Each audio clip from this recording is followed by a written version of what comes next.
Cyber crime police की detective team ने मोहम्मद नईम और मोहम्मद फारूक मुतवत्तिन बरेली उत्तर प्रदेश को गिरफ्तार कर लिया, जो लोगों को गिफ्ट पार्सल के नाम पर ठगा करते थे।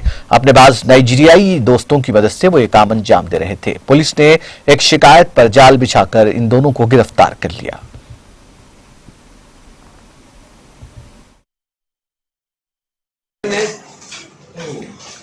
दिल्ली में 8 लोगों को एक जॉब फ्रॉड केस में गिरफ्तार किए।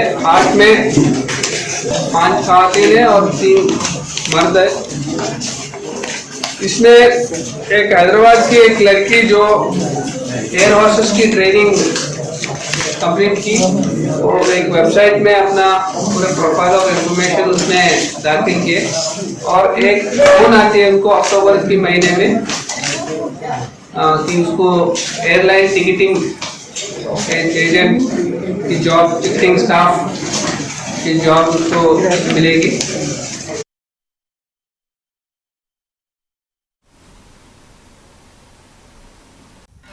नाज़रीन, हमारे टीटीवी न्यूज़ को सब्सक्राइब करिए, बेल आइकॉन को प्रेस करिए, शेयर करिए और लाइक करना ना भूलें। और किसी एडवर्टाइजमेंट से मुताल्लिक़ जानकारी के लिए हमारे इस नंबर पर कांटेक्ट कीजिए।